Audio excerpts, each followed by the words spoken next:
the only thing I can think of, Frank, is they intended to play Wayne Thomas at fullback tonight. This was their intentions before the game. So I just assumed then, there he is on his play pass. Wow. Lockhart picks it off. Lockhart returning the interception to the 43-yard line. Well, hello. Thank you so much for taking time out of your day to check out this video. Welcome to the Gridiron. And before we get started, I just want to say thank you so much to everyone out there who's been watching my videos. Thank you. If you can maybe give this video a thumbs up or possibly leave a comment below. Maybe even share this video. It would mean so much to me. But at least anyway, just thank you so much for just taking time out of your day to check out this video. Thank you.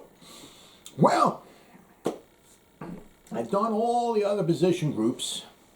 This is the last one, and just in time too, because today at 1 o'clock in the afternoon, all right, that's when they can, I don't know, you want to start, talking. Right, I guess the teams and the players and the agents and all that, they can start doing a little bit of talking and to kick off free agency. Well, just like Christmas, boy, I'll tell you. It's like, September, October, November, December, right? And then in January, a little bit now, you got the regular season. Then in January, you got the playoffs. And then February, you got the Super Bowl. And then March, you got free agency. And then April, you got the draft. It's like boom, boom, boom. August, you got preseason. July is when the training camp starts. Like May and June is a little, little camps here and there. So it's like every month there's something going on. Actually, I'm sorry, I even forgot.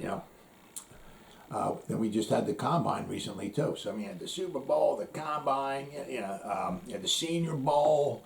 Now you got free agency. Then after free agency starts winding down, then you start ramping up for the draft. Oh man, it's like the 8 days of Hanukkah. It just Clark, it's the gift that just keeps on giving the whole year. I'll tell you, it's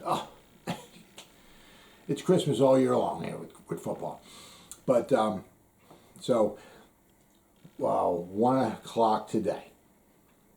I'm sorry, noon today. It's on ESPN. If you got the ESPN app or whatever, you're going to start getting so and so is talking to this, or they're planning on signing so-and-so. That's when all those, Tom Brady's just unretired. It's pandemonium is going to happen this week. But they can't sign him until the beginning of the new season, which would be this Wednesday at 1 o'clock. Because that's the start of the new NFL year. Is this Wednesday, March 16th at 1 o'clock. That's when they can officially sign and make everything official. But they can start talking at noon today. Whew, man. But the Giants,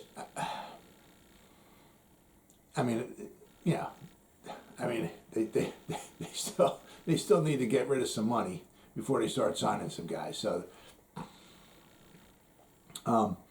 they can start talking, but they can't sign anybody on Wednesday until they get below the caps to make room for the guys. So, well, as I said, James Bradbury coming up is going to be huge. You have to wait and see what's going on with him.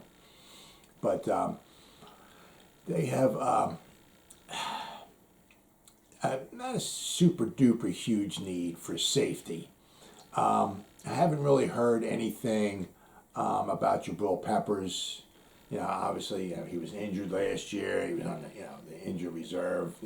After he got injured. I haven't heard anything about maybe the Giants maybe trying to pursue him.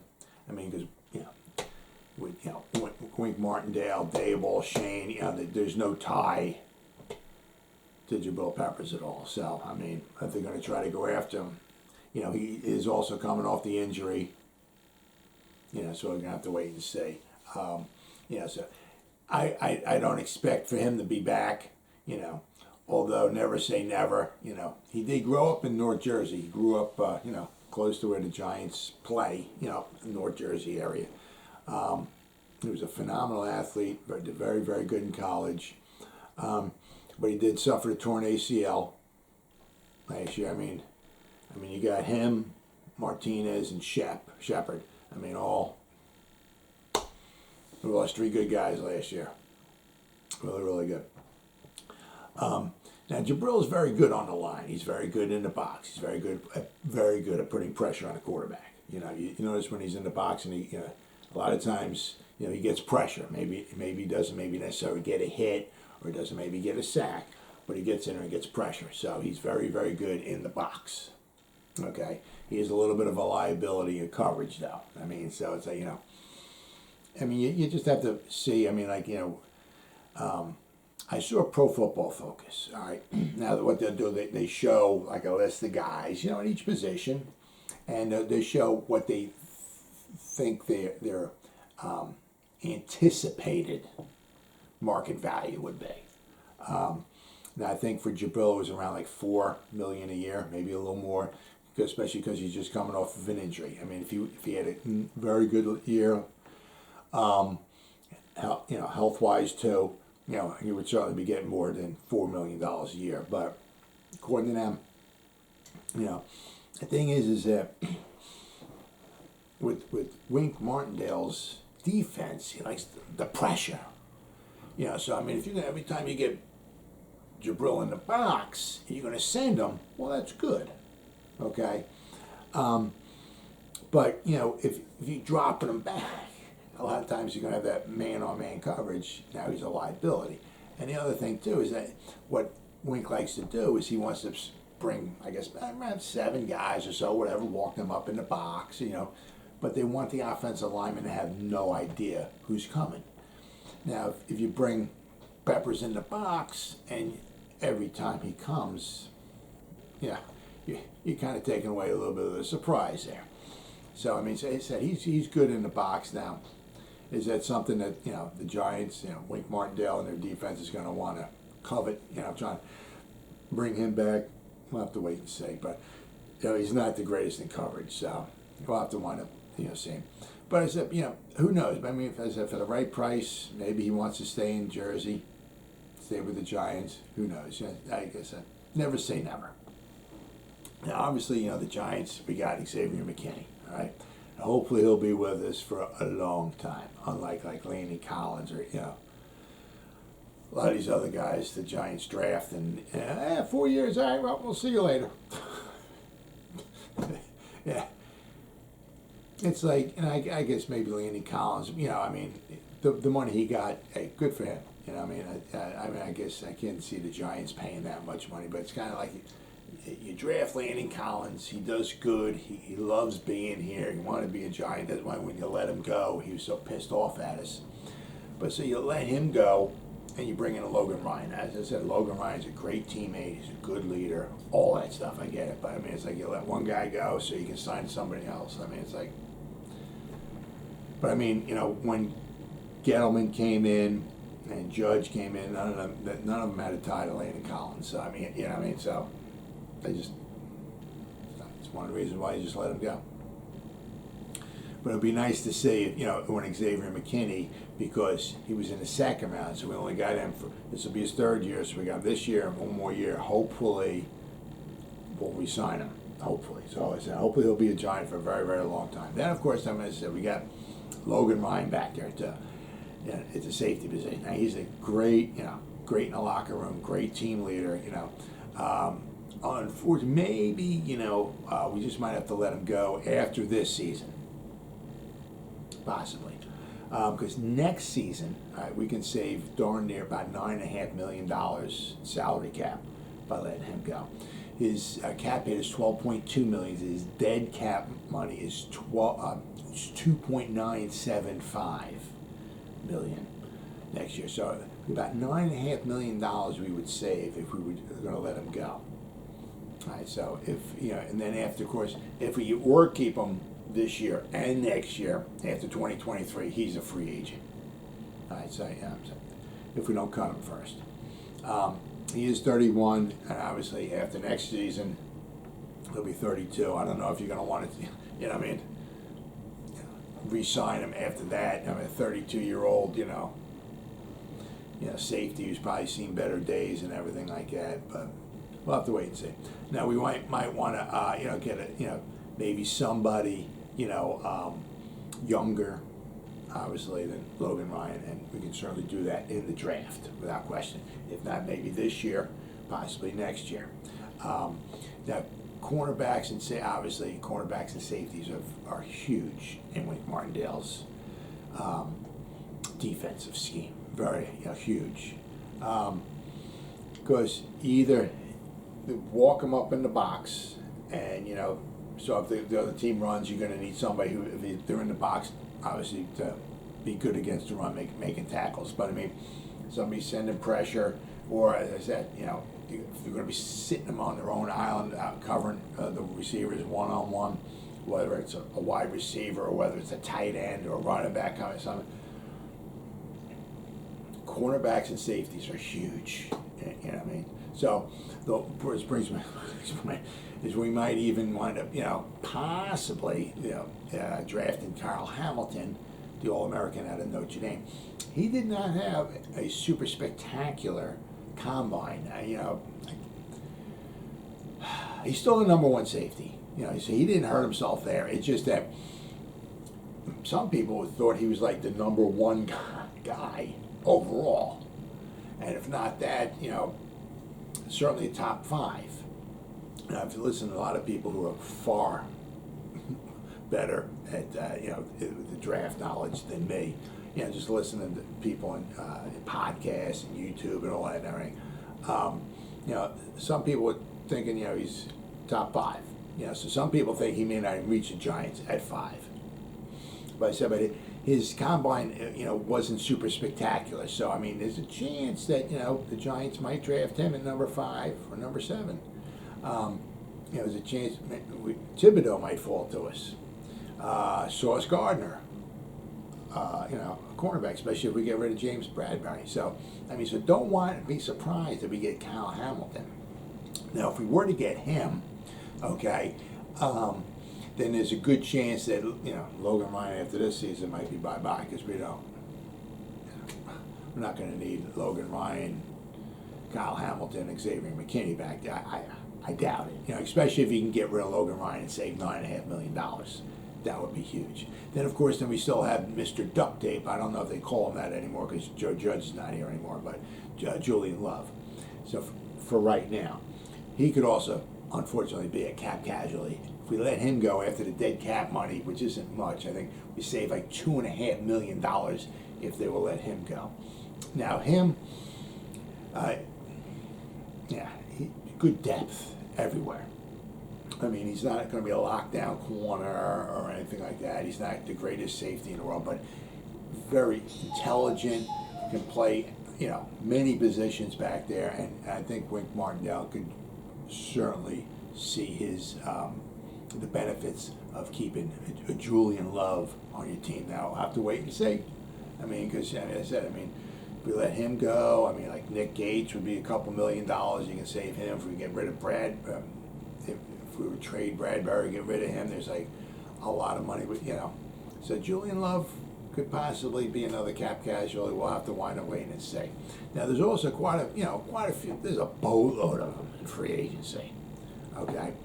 Now, there's a few, according to Pro Football Focus anyway, which would be kind of out of the Giants' price range, which would be totally out of the question, especially because we have Logan Ryan back there, who's making a nice chunk of change. Right? There's no way, and it's humanly possible, if the Giants were going to make a big splash. They're not drafting picking up a safety in free agency. A big splash, shall we say. A little splash, yeah. Big splash. No, they're not spending $10, $12 million, 15, whatever, on a safety. Now, according to Pro Football Focus, once again, just going by their numbers, that's all I'm going by, because they're far more knowledgeable about what a guy's value might be than me. So that's all I'm going by is Pro Football Focus, right? You got, there's Marcus Williams from New Orleans. He's kind of like one of the top guys. They have his value maybe around $16 million a year. All right, then you got Jesse Bates from Cincinnati. Eli Apple's buddies there, right? They have him at possibly around $13 million. Then you got the Honey Badger, Tyrone Matthew, who was with Kansas City. They have his value at possibly around $16 million a year. All right, then you got Quandre Diggs from Seattle. They got him at around $10 million a year. It's going to fluctuate $1 million or so either way, but that's about what they have at. So those guys, I certainly would be out of the Giants' range. I can see if the Giants were to spend $10 million on somebody, that would be a huge guy. I could see a nice offensive lineman for $10 million. They don't need a quarterback. The running back, don't need wide receiver. If you're gonna go double digits on one person, pretty much, it would be, I could see like an offensive lineman. No way a safety. Now I said, there's plenty of guys, that they can bring in for some good quality depth. Jabrill Peppers would possibly be one of them. Could they afford $4 million for Jabrill? Absolutely, sure. They got to get rid of a few guys first, but absolutely, they could sign him to a few-year deal, right? I'm sure I know he loves playing with the Giants, right? So that would possibly be a win-win. Sign him for $3 million, maybe $4 million at the most, and sign him for maybe a couple years. See how it works out. One of the guys, there's a few guys there, okay, that would fit the bill for the Giants. Marcus May from the Jets. All right, he's 28 years old, so still got some football left in him. They have him around. Pro Football Focus has him around $6 million a year. Now, according to them, they have him as a free safety. All right. The problem is that we also have Xavier McKinney is a free safety. So I'm not sure if we want to bring him in. All right. But in 2020, he graded out an 82.9, which was the 5th highest graded safety in all the NFL. So he has the capability there of being a very good safety. So you got Jordan Whitehead from Tampa Bay. All right, he's only 25 years old. Pro Football Focus has him around $8 million. Okay, now he played well the past 2 seasons.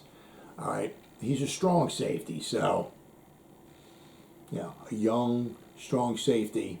The last 2 seasons he graded out of 70, and this past season he graded out of 70.7. So very, very good. All right, so young, relatively cheap, right? Grades out well, strong safety. That might be somebody who might want to take a look at. Jaron Kearse from Dallas. I know the Cowboys. I know he's a free agent. He's 28 years old. He's a strong safety. Okay, $5 million is what Pro Football Focus has him at. So he's young. All right, $5 million would be affordable. He's good at man-to-man. Right, which is what Wink is looking for. Okay, last year he graded out at 75.9, which was the 13th best safety overall in the NFL. Now you don't know, because the Dallas is with their defense from last year. A lot of the guys' numbers got better as compared to the year before that, when they were a little worse. So you're not exactly sure if it was the system that was brought in, or was it the ball player, or was it a combination of the both. So if you took him, Jaron Kearse, and put him on another team, he graded out real well with Dallas last year, but you put him on a different team in a different system, maybe he doesn't grade out so well. It's just one of those things. And then, of course, you got, fantastic, over the years. Anyways, Devin McCourty from New England, all right, but he'll be 35. Now, Pro Football Focus has him around $6 million a year. He's a free safety, okay? So is Mr. McKinney, all right? But he's always played well in New England. Not quite a right fit for the Giants because he's at the end of his career. He's kind of like a stopgap kind of guy. He's not somebody you're going to bring in and sign him to a 2-3 year deal. He's somebody you bring in, $5-6 million with his knowledge and experience. Just somebody who's maybe on the cusp of maybe making the Super Bowl, something like that. I can certainly see picking him up, but I think he's not quite right for the Giants. And this next guy, Deshaun Elliott, who was at Baltimore, okay, with the Ravens. Right, he will be 25 years old. See, he's just a baby. All right, Pro Football Focus has him at $5 million this season. Right now, he is familiar with Don Wink Martindale. So that's a possibility. Somebody who's young, All right, he's not we're not talking all-pro Hall of Famer, but he's young, he's relatively inexpensive, and he has the familiarity with what Don Martindale's trying to do. So that might be somebody to keep an eye on. I think Martindale might want him over Jabrill Peppers. So we'll have to keep an eye on that. He's not the best at everything, but he's just good quality depth to have back there, and he's very knowledgeable once with the Martindale defense. So somebody to keep an eye on. You got Xavier Woods from Minnesota. He's only 26. Okay, problem is he's a free safety. Okay, that's Pro Football Focus has him at only $5 million this season. All right, he's very versatile. All right, and he would add some good quality depth. All right, very affordable and very young. So somebody to keep an eye on. Ronnie Harrison with Cleveland. He's only 25 years old. Pro Football Focus has him at around $5 million. He's nothing, once again, he's nothing super spectacular, but he would be some good quality depth. Young, quality depth at affordable price. Something to look at. All right, then you got Anthony Harris from Philadelphia, the Eagles, right? He's 30, okay? Pro Football Focus has him at about $3.5 million, which is very, very affordable. In 2019, he graded out at a 91.1, which was the best grade, first overall for all safeties. The last two seasons, not so great. He graded out a 66.2 and a 62. So I don't know if age is catching up with him or his grade came down because he was with the Eagles. Who knows? But, he's 30 years old. I'm not sure if the Giants want to be bringing in somebody who's 30 years old. Even if that affordable, I think he might be just a little too old for the Giants. But, keep an eye on Deshaun Elliott. And I said, who knows? Jabrill Peppers, $3-4 million a season? Maybe. Might give a chance on. Now, obviously the Giants might draft, I said, if they don't go Kyle Hamilton, okay, in like pick 5, maybe he may last to 7, who knows? But if they don't go with him, all right, obviously don't look for them to take anything in the second round or the third round as far as safety. If they're going to take a safety in the draft or the college free agency draft, it would be, obviously it's after the draft is over. But if they take a safety in the draft, look for it to be just some depth later on. That's if and only if they pass on Kyle Hamilton at pick number 5 or pick number 7. And once again, that's if Kyle Hamilton reaches the Giants with pick number 5 or pick number 7. Well, as always, guys, thank you so much for taking time any day to check out this video. You guys stay safe out there and go Giants!